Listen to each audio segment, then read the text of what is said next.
Böyle havuz gidemeyi onu toplar. Bu motor sen gelip motoruna yok. Alamay. Ya toplar diye ki kokusundan alıp oturursun. Gel bak. Tamam. İyi bakalım son. Çok büyük. Sonra var mı onda? Nasıl lazım? Burada çok var. Amin sonra. Böyle çok var. Burada olmayacak yok. İkinci, hürmetli dostlar. Buna sizlerle bir yerle ortadan azat, tatlı, hadisinin isteyip ortamcımız üyge verilen tapsırmanın sorav, azat, tatlı, hadisini sizlerle soravamız. Birinci, kettik, koyandı. Yeni toplaydığımızda, bu topla biz boşuna görüp alıp koyun. Yeni mesele, her toplar bize bölüm yetekşini top başı sayılamız gerek. O toplarına Atacan'da koyandı toğunun top başı arkaralı topun yetekşi medet insanlarımız oğuşumuz birekin olsun toplu sen aldığa yeteklep çıkarsın. Odan keyin kazalı topun yetekşi kazaklar deb qo'ydim o'qishimiz. Mana endi hurmatli do'stlar, Ahmet Oqas surat bastılar. Ketdik. Идеровка жалданып жұмыс істеген, машина болып жалданып істеген қазақ қосып шыққан. Не істеген? Жалданып Макшидер. Иә, қосымша жұмыс істеген адам ба? Иә, кеттік. Такси қатаскенде тұз өндірісін қайып көтердік, абылда баш солтүстік шығыстағы Коряк көлдеріндегі тұз өндірісі қатты дамыған. Картадан көрсетеміз, батыс, солтүстік, шығыс бөлігіміз қандай картадан? Солтүстік.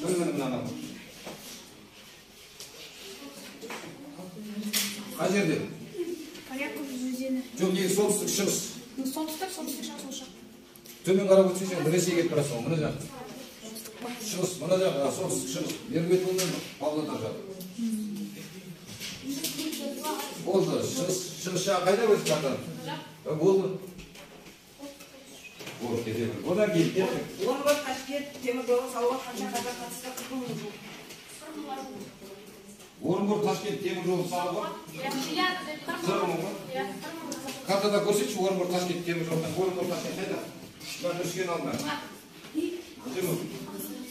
Орынбор қайда, Ташкент қайда? Сен жылдам. Кел. Жылдам. Орынбор, Ташкент. Орынбор Ташкент теміржолы деп жаңа ғана кетті. Көріп алдың ба? Кеттік ары қарай. 25 жылы Семей облысы Павлодар уезінің қанша қазағы тайға бекетіндегі теміржол құрылысына еңбек еткен 2000-ға жуық қазақ. 2000-ға жуық па? Семей қайда картада? Келіп көрсеткенші? Иә. Семей қайда? Ұзақ бет келді, Атажан. Дейсің, біз картаны келгенге көрсеткеніміз дұрыс. Өскеменге барып қалдың ғой. Ой, Семей. Міне Семей. Болды, рахмет. Бара бер. Одан кейінгі сұрақ қандай көйлек әсем? Қырғыздан кейін қазақтар бірдей жұмыс істемейді, атқаратын орын жеткізген. Талаптың олардың 2-3 есе ата-аналармен де жасақтың. Красовский. Қатты айтсын. Красовский. Болды, рахмет. Екінші. Мынау Қарқаралы. Тоғынан.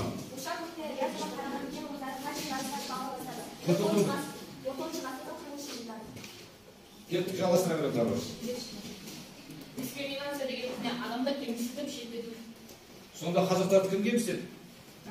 Орыстың баспайды шаруаларындағы байлар. Кеттік арыз.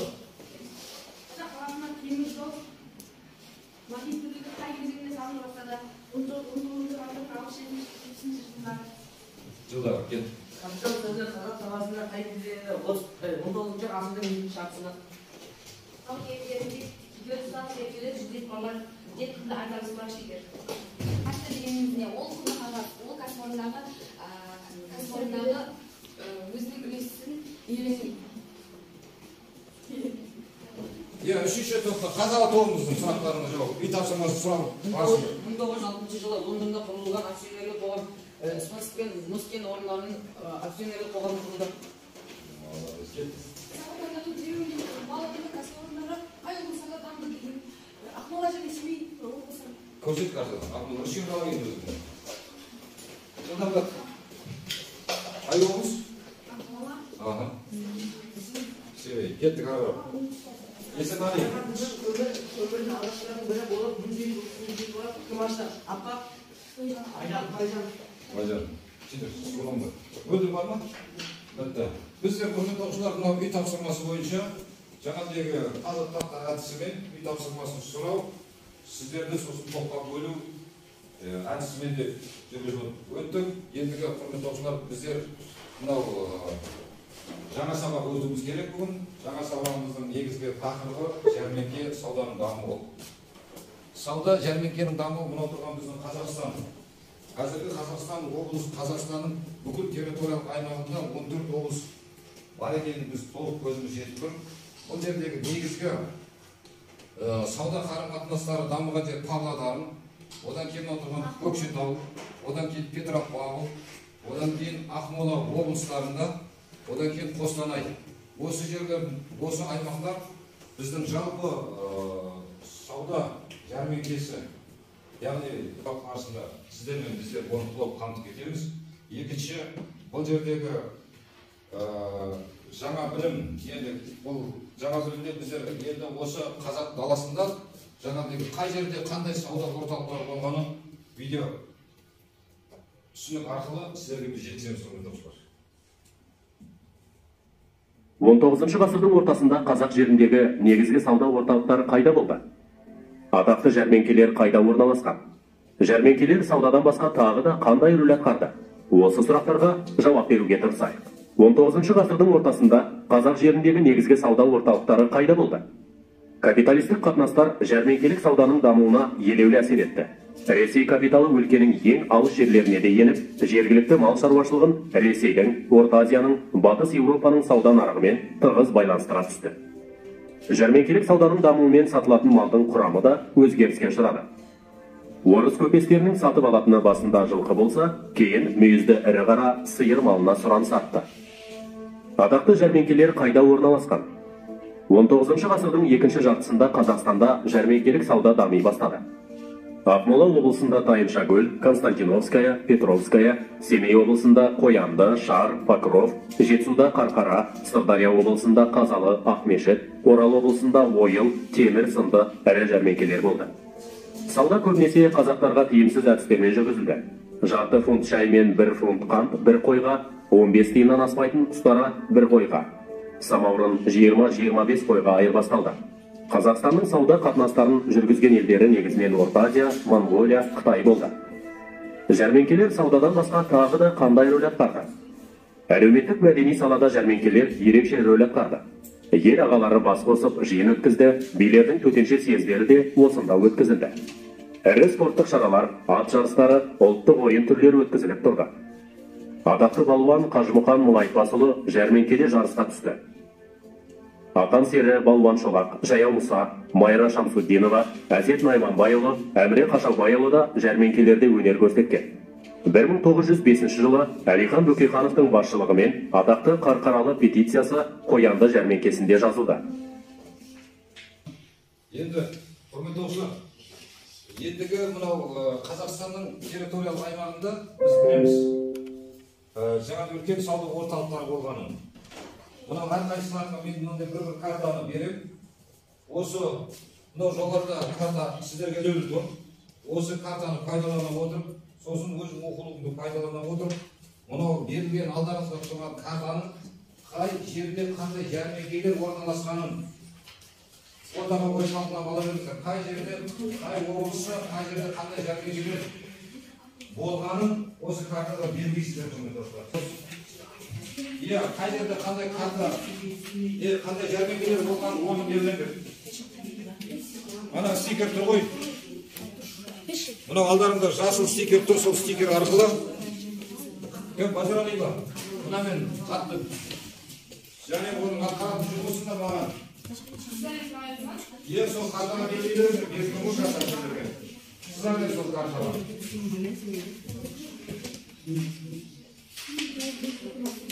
Қай жерде тұрғаны?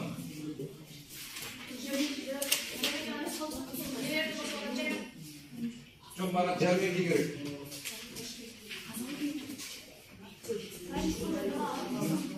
Мен ештеңе сұрамай картаға беруге қазір жобамыз бірінен кейін бірі талқылаймыз. Кім нені білмеді, одан келеді.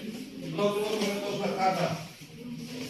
Осы картада отырып, алдымызда картада қай қалада, қай облыста қандай жәрмеңке жұмыс істегенін белгілеу керек.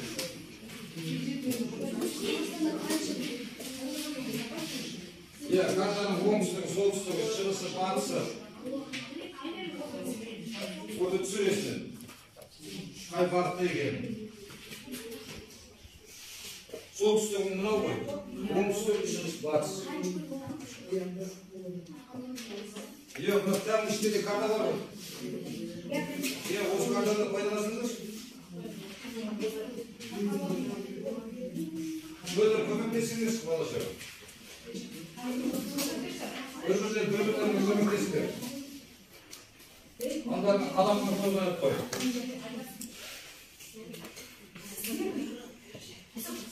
Odan keyin kömekli oluşlar. Ақылы 19 ғасырдың екінші жартысындағы неғұрлым ірі сауда орталығы болғанды. Оған да көрді беріп қойыңыздар, қайсы қалада.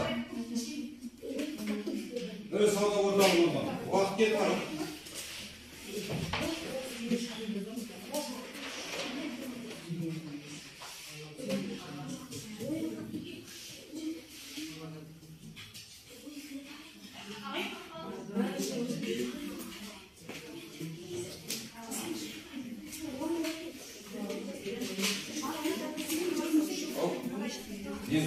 Көрсең болмайсың.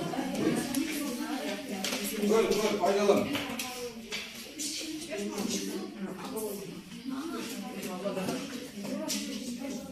Екінші жартысындағы ірі сауда орталықтарына берілген құрметті достар.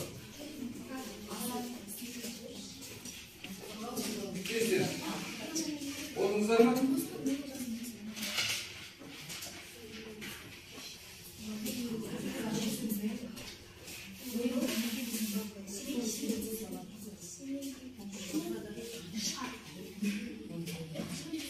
Yeraltı ne tapsınlar? Ayşe koy. Tak.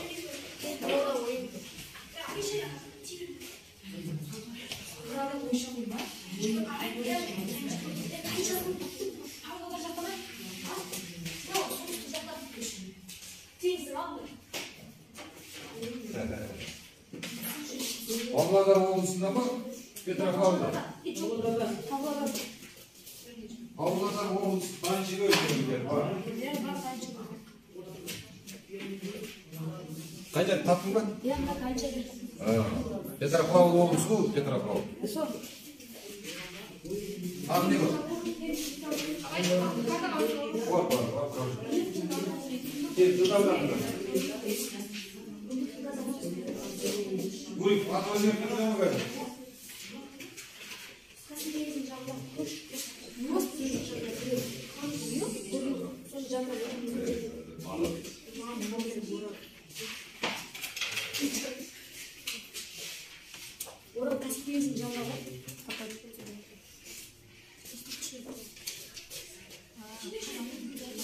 Oradalar mı? Orada oyun jәрмеңкесі var. Hazırlayma. Sol topun cümlesinin aldığına koyup koyun kartan. Soğan belirli. Sol kartanı faydalanmak oturma Allah'ın kartan. Kaç jәрмеңке cümlesine açınlar. 19 ғасырдың екінші жартысындағы неғұрлым үлкен жәрмеңкелер жазылды.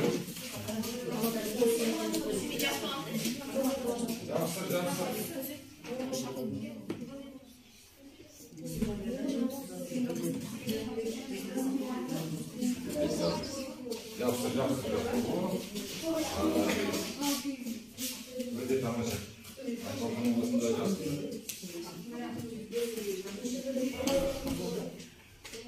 Анау картаға көрсетесіңдер. Жұмыс істеген адамды топташы, бағалау парағында аты жөнін жазып, плюс минус деп көріп малын өзін шығарып қосырамын.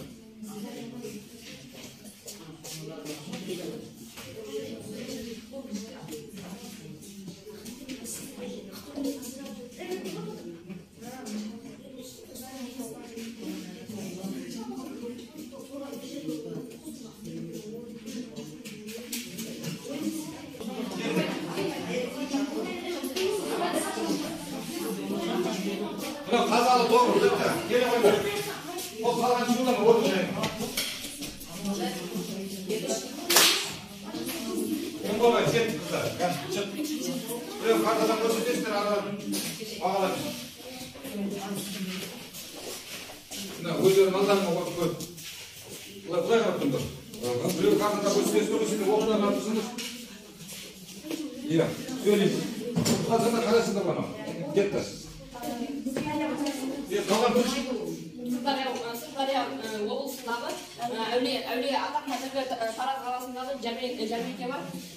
Қарқаралыда Казак станциясының жанына қоянды жәрмеңкесі және де сол жерде Қарқаралы ең ірі жәрмеңкелердің бірі ашылған.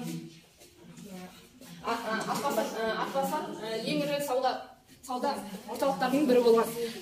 Ақмолада қазіргі Ақмола бұрынғы Атбасарда ірі сауда орталықтарының бірі болған. Верныйдың Қарқары Жаркент сауда орталықтары бар. Семейдің Шар, Орал облыстарының ойыл темір сауда орталықтары бар. Қосатындар болса. Павлодарда Жайшакөл жәрмеңкелері бар. Ол жәрмеңкеге әкелетін тауарлар 3 топқа бөлінді. Қазақтардың тауарлары мал және мал өнімдері, киіз, текемет, ер тұрман тағы қосылады. Ал Верный уезіндегі ең ірісі Қарқаралы және Жаркент.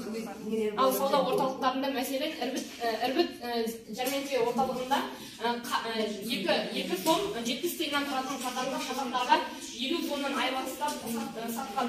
Қоянды жәрмеңкесі 1980 жылы Қарқаралы Казак станциясының жанында Орыстың Ярков қаласының тумасы Болов негізін қалаған. Орал облысында ойыл және де темір мысалға орындады. Сырдария облыстарда Әулиеата, Павлодар және де Ташкент уездері.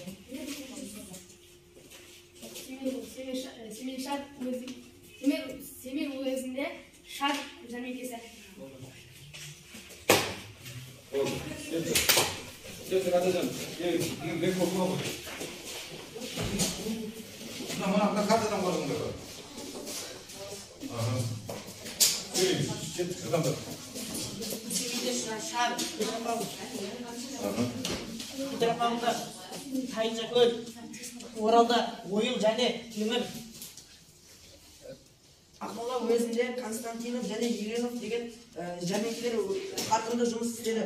Атбасар ол Петров болды. Қарқаралы деген жерде қоянды жәрмеңкесі болады. Ол 1948 жылы болады. Оның негізін қалашып отырып болады. Аталған жәрмеңкелерді көбінесе қазақтар Қытай және орыс саудагерлерімен саудаласқан. Оның көбіне қазақтардың тиімсіз саудасына аяқталған қазақтар үнемі 25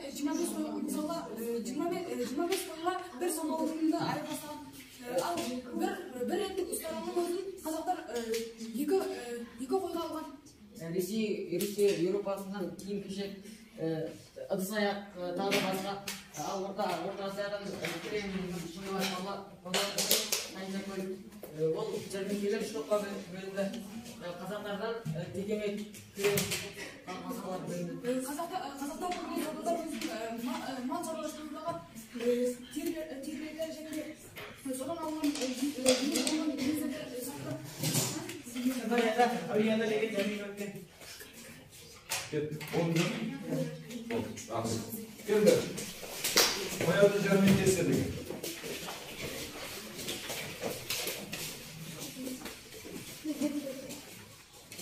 Сол картаны алдыра қойсаңыз қыздар.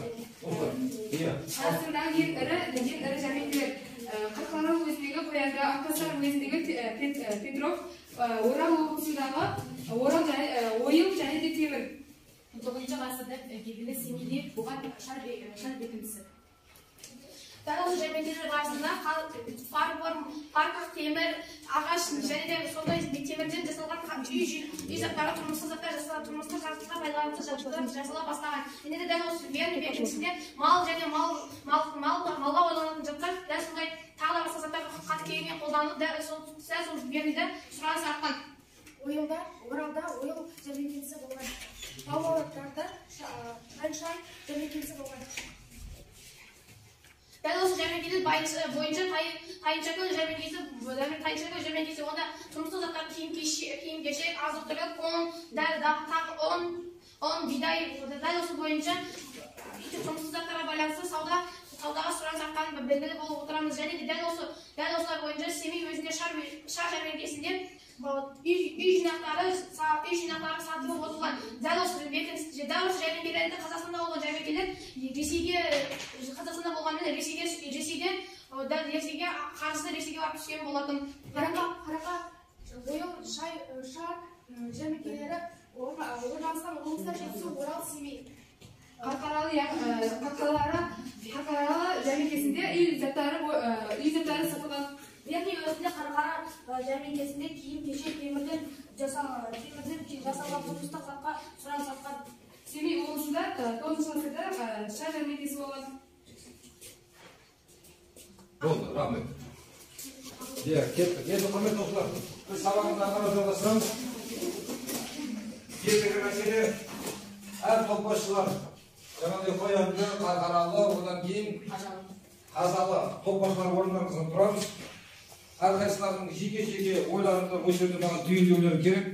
Сұрақ мынандай: Қазақстанда неліктен жәрмеңке саудасы дамыды? Топ басшылар ғана жауап береді.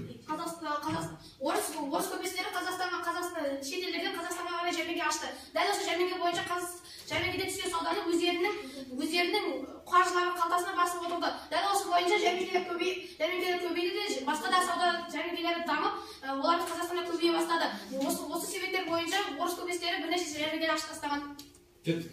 Орыста қазақ жәрмеңкелері, қазақ даласында жәрмеңкелерді мәселен басынан бастап айтатын болсақ, оны Қазақстанды бағындыру үшін, яғни жерді тартып алып өзінің тиесілі жерді алу керек болды. Оның басына Бухгольд отряды бастаған қамал бастап салынып бастап, ақырында темір жол мен жәрмеңкелер салына бастап, жерімізді біртіндеп тартып ала бастады. Менің ойымша жәрмеңкелер олар бекіністерде болған ірі сауда болған жерлер. Олар неге Қазақстанда жәрмеңкелер көп болды? Өйткені қазақтар өз ол кезде заттардың құнын дұрыс біле алады. Және олардың нағдары ессіз айырбастай сала беретін болған. Өйткені қазақтар темір жөндей алмайды дейді. Осы мысалға бір самауырынды 25 күнге айырбастағаннан кейін ол ірі ақша болғаннан кейін шетелдіктер оның қалтасына басып кететін еді. Құрметті достар, біз сабағымызды ары қарай жалғастырамыз. Енді сіздердің алдарыңызға мен арнайы таза ақ плакатпен бердім. Енді алдарында түсті қаланың неше түрлі түрі бар. Ендігі бір мәселе осы жәрмеңкені тұрғандар, мен тыңдап алсаңыз, сендер жәрмеңке Қазақстанның қалаларында орналасқанына біз көзіміз жетіп тұр ғой. Бірақ сендер сол кездегі жәрмеңкені елестетіңдер. Сөйтіп, сауда қалай болғанын мынау ақ плакатқа түсіріңдер. Кірістік. 2 минут. Оның артық кетіп болмайды. Сауда сол кезде, жәрмеңкелерде сол кезде, сол уақыттағы жәрмеңке қалай жүрді? Сол ауыз.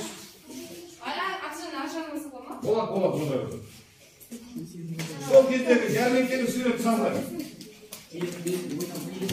Елестетсейсіз оны, ойыңнан сал. Сауда көрінсін, сурет керек бар.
Oyun diyor, ben bu yolu çalma olacak.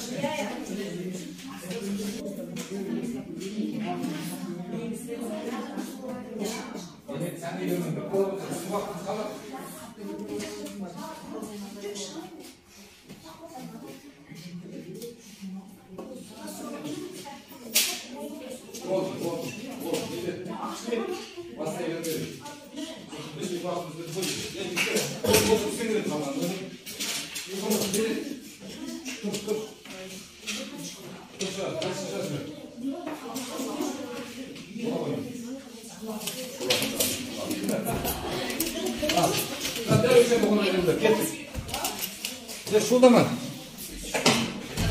Bұрынғы заманда жәнекелерде көбінесе қойған әдетте ыдыста сақталып қойған бір қоян өзі бір самаурынның өзі бір 20 процент болған 25 қойға татитын болған. Көбіне ақшаның емес, тез заттардың айырбасы болып сайылған.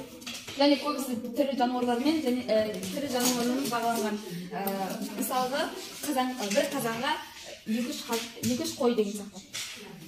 Көбінесе ірі-басылар да сатылатын болған. Мысалы үшін бір ыдыс-аяқтарға үйге керекті заттарға ірі-басылардың екеуі беріледі. Орыстар қазақтарға түкке тұрғысыз бір заттарын 2-3 тонн заттарын оны жаратып, оны 50 тонға айырбастаған. Мәселен, қазақтарға өндірмейтін қазақтарға өте қажет қазанның өзі 2 тонн жеткізілген болса, оны қазақтарға 50 тонға айырбастап сататын болған. Болды, рахмет. Бекбол. Söyleyeyim ben zaten söylediğiniz oldu. Bir nasıl?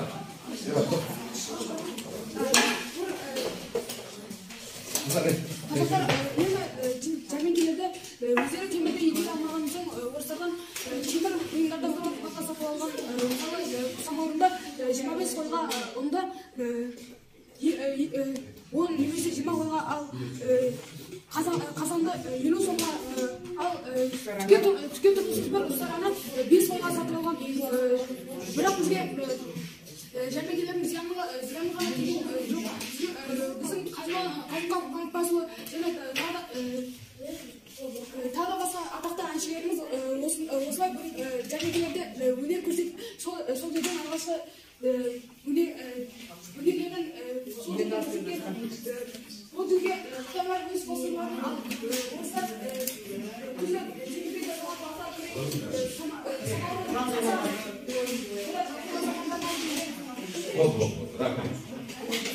Болды, кәні. Болды, уақытша күн. Адамдар, бұл қалғандар отырыңдар. Әдемілер, нақты айтсам болды. Құса. Дәл қазір біз жәрмеңкені көріп тұрмыз, яғни қазақ жерінде орыс көпестері жүргізген бірнеше жәрмеңкелер болды. Дәл сол барысында ірі жәрмеңкелердің бірі Қарқалағы, Қазалы, Қоянды жәрмеңкелерінің арасында жәрмеңке сауда-саттық жасалып тұрған. 19 ғасырдың басында қазақ жерінде тайынша-көк және тайынша-көк, верный, тағы да басқа жәрмеңкелер болып отырған. Дәл осы жәрмеңке барысында бір самаудың өзі 20-25 қойға тартып отырған. Дәл осы сауда-саттық барысында орыс көпестері өздерінің қаржысын бағыттап басқа елдерге жіберіп отыру арқасында өздерінің пайдасын шешіп отырған болған. Болды, рахмет. Енді құрметті достар, мына нені беремін? Кестемен жұмыс істеген. Ешқандай бұған дайындық қажет жоқ. Аламызда сұраққа жауап береміз. Болды, мына кестемен жұмыс.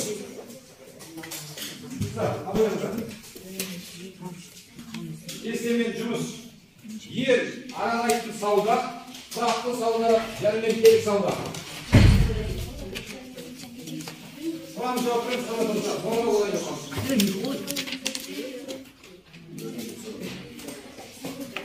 Ел аралайтын сауда, тұрақты сауда, жәрмеңкелік сауда.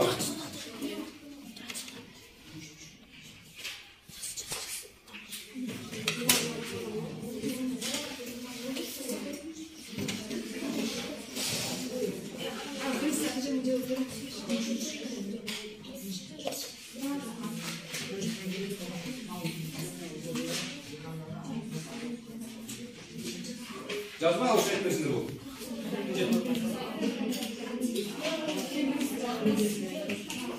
Birisi außer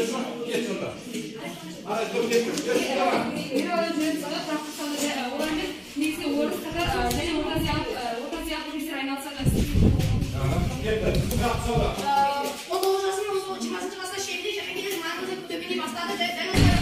Оның негізгі себептері біріншіден қазақтар барлық жерде бірдей сөздермен отаршылдыққа көше бастады. Екіншіден орталық аймағында тұратын сауда кеңінен таралды. Сауданың бұл түрі қалалардан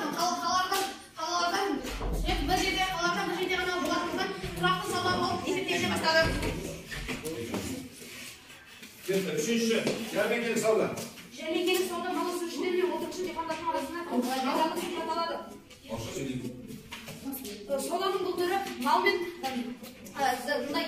темірден жасалған заттарды айырбастайды. Мысалы орыстардан самаурын темірден жасалған басқа бұлары сондай заттарды 20-25 қойға айырбастап отырған. Бұл жәрмеңкелік сауда. Ең алдыңғы сауда.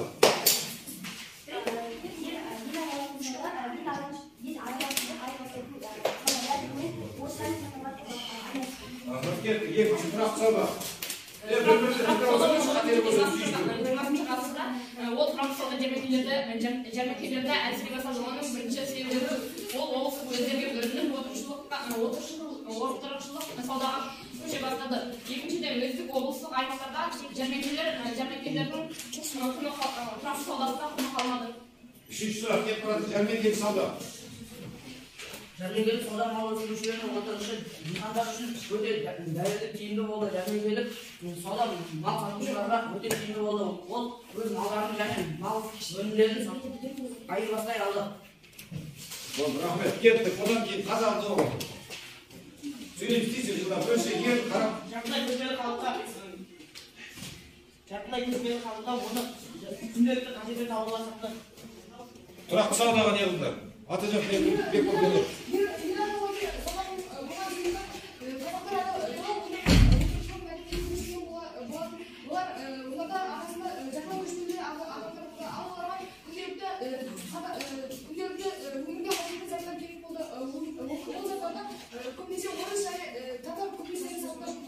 Болды, үшінші сұрақ. Жәрмеңкелік сауда.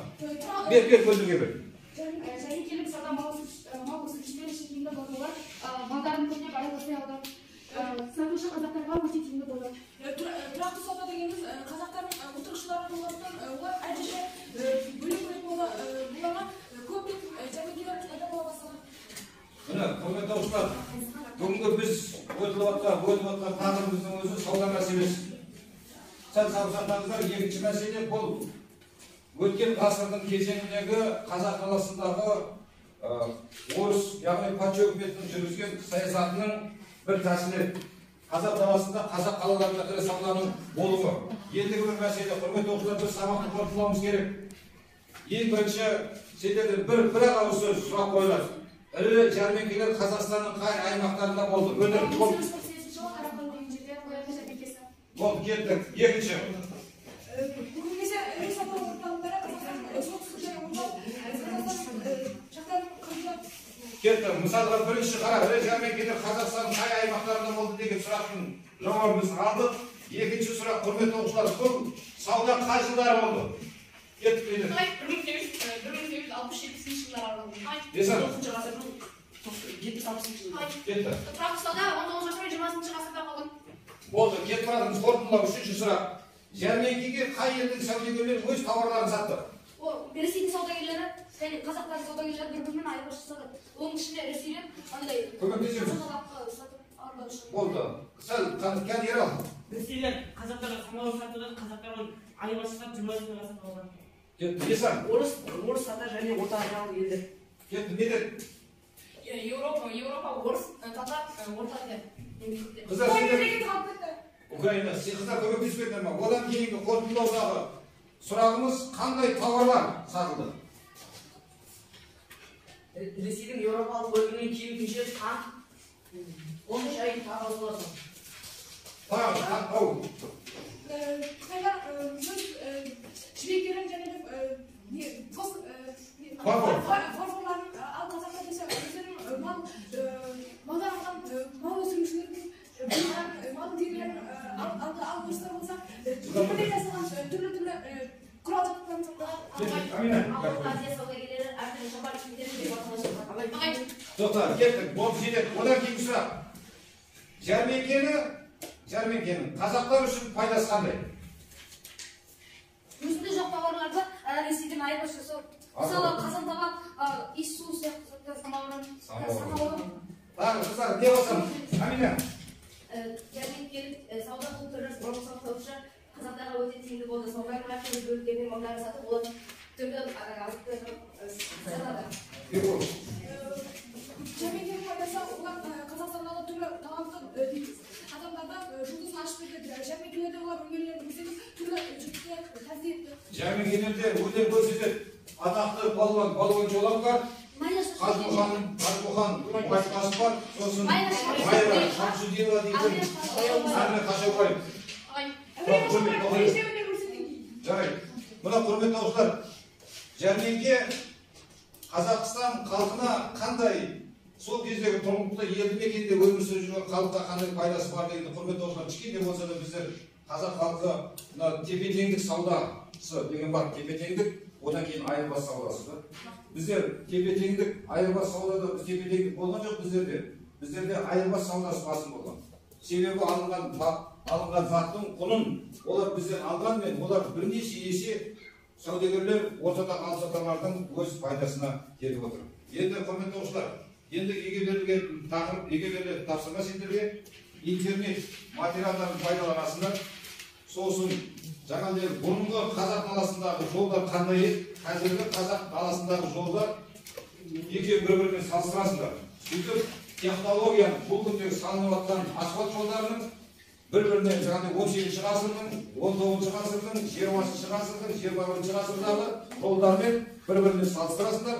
Одан кейін үйге берілген тапсырма жәрмеңке. Ендігі құрметті достар, кері байланыс. Алдарында істегендер бар. Мына жердегі мына сағат кейіполды яғни қызық, құтты, қажет. Одан кейін бағалау парағын арасын жеткізіңіздер. Мен құрбылықтарын бағалауым керек. Енді мына соттарын басын тез жылдан. Олар жазғандарды алып кеткендер. Бағалау парағын беріңдер.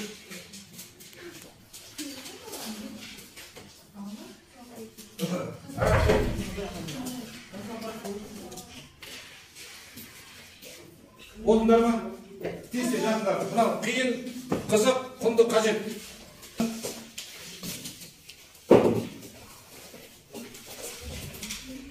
Болдыңдар ма? Не отырып. Не бағалауым керек бар. Тез болуы керек. Бітті ма?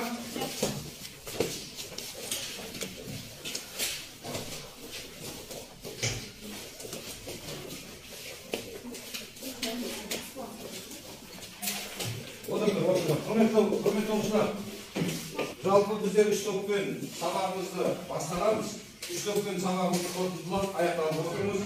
Яғни мынау қоянды тобына Атажан, Арайлым, Меруерт, Нұрдәулет, Арнұр, Әсел бүгінгі сабақтың барысындағы өздерінің жаңағыдай толық білімділіктерін жеткізе отырып, маған түсіндірілгені, жаңағыдай сұрақ қойылған сұрақтарға нақты жауап беріп, бұл топқа қоянды тобына мен жақсы деп баға қойып отырмын. Соның ішіндегі жетекші Атажанның білімі осы топтың үлгісі ретінде қалыптасып отыр, құрметті достар. Екінші топта мынау қарқаралы топ.